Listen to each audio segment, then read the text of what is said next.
Hello, I'm Luna Shin, and my Science Nights project was about decision fatigue and whether it exists or not. My research question was obviously, does decision fatigue exist? And for those who may not know what decision fatigue really is, it's the phenomenon where people, after making way too many decisions in a day, become too tired or too stressed out to make any more rational decisions. And then obviously, knowing whether decision fatigue exists or not um, means is hello,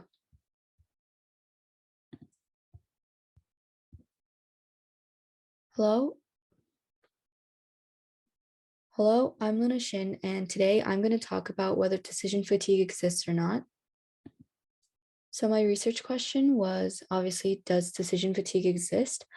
And for those of you who may not know what decision fatigue is, it's the phenomenon where people, after making too many decisions, are too tired or too stressed to make any rational decisions. And the legitimacy of the phenomenon is and has been heavily debated. Um, there are a lot of scientists and researchers who believe that decision fatigue is real, it does exist, but then there are also many who don't.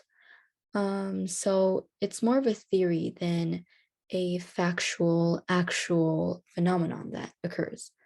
And so obviously knowing whether it exists or not is important because making decisions and making the right decisions is incredibly important and arguably one of the most important aspects in everyday life. And so once it's determined that decision fatigue exists or that it doesn't exist, um, the everybody it's just gonna feel a lot more comfortable. I feel there are a lot of people these days that are living alone. More and more people are living alone these days. And so people are left to make decisions by themselves. Um, so this, if decision fatigue does exist, would mean that they become really stressed or tired, and then they end up making the wrong decisions. And this obviously really affects the quality of their life. So this is more of a very social issue. Um, if it is determined that decision fatigue exists, those people who are struggling are going to feel more comfortable to reach out for help. And then also people are going to feel more comfortable to sort of obviously look for a cure. And then if it is determined that it doesn't exist, then people aren't going to have to worry about decision fatigue or waste their time or even stress out about decision fatigue. Um, and so that's where the importance of finding this out comes from. So, what exactly did I do? In total, I had three participants, participate in my experiment. The entire experiment lasted for 7 days in total. And what I did on day one was I asked 0 questions. On day two, I asked 10. On day three, I asked 20, and so on until day seven, when I asked 60 questions. Uh, every day, I increased the amount of questions by 10. So my increments increased by 10. So before the questioning sessions started, I measured the participants' heart rates. The reason why I did this was to try and measure their stress levels. It's actually a pretty accurate way of measuring stress levels, but then of course it has its faults. Sometimes it isn't as accurate. But anyway, I would measure their heart rate. I'd ask them, would you rather questions. So questions such as, would you rather be really famous or really rich? Um, or would you rather have aliens um, take over the world or be a part of a dictatorship or something like that? Very random. And then after the questioning sessions, I would measure their heart rates once again to see if there was any sort of change in their heart rates. And then I would also ask the questions from a scale of 1 to 10, how happy are you feeling?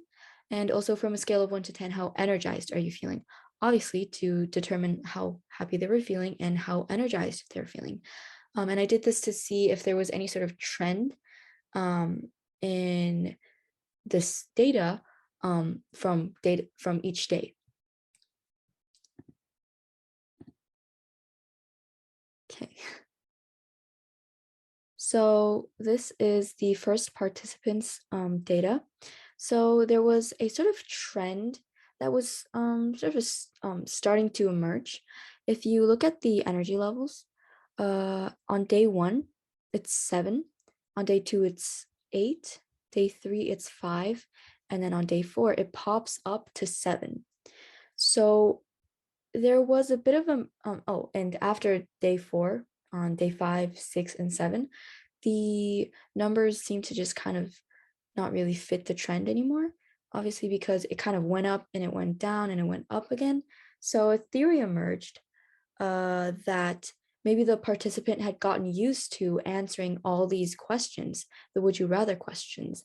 And so what happened was we had another participant do the exact same experiment. So here, there's the exact same trend, mostly, pretty much. So on day 1, it's 8. Day 2, it's 6. Day 3, it's 5. And then on day 4, it goes up to 6. And so obviously, every person has a sort of different way of expressing themselves through numbers in a way. Some people try to be more specific. Some people feel that certain ways of feeling would be a 7 instead of an 8, and vice versa, for example. And so it's generally, though, it looks a little bit different, but in general, it's the trend has been the same. So after day 4, the numbers seem a little bit more random and it just doesn't follow the same trend. But then, yeah, so this participant three's data sort of proves that the participants had sort of gotten used to having to answer the questions.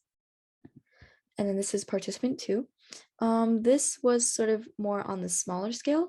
Obviously, everybody has different personality types. Certain people get stressed out really easily. And as you can see, this person got pretty stressed out. So just the thought of doing this experiment probably stressed them out a lot. As you can see, their heart rates increased quite a bit from day to day. And so another thought that emerged from this entire experiment and the data was that how stressful the decisions were also affected the test results. So, for example, some questions made the participants feel happier because it felt more like a win-win situation than a lose-lose situation. So there were questions such as, would you rather have a lifetime supply of any food you like or a lifetime supply of clothes? And then there were also questions like, would you rather eat more moldy bread or gurgle sour milk? So obviously, the sort of degree of the questions were really different, and it made the participants feel different because obviously they have different ways of making the person feel.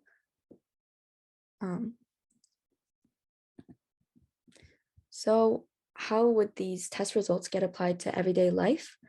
Obviously, there's the fact that decisions are incredibly important to everyday life. And then you can see that after a while, the mind sort of built a tolerance of the pain or annoyance or stress. So it's like just really important to pull through that part of the stressful part. And then what I learned from this project was obviously a lot about decision fatigue. And I really learned that the mind can create its own kind of defense mechanism. And I thought that was just incredibly important and interesting. And then also personally for me, it was to be more assertive and less relaxed about projects. Okay, thank you for listening to this video. Yeah, have a good day.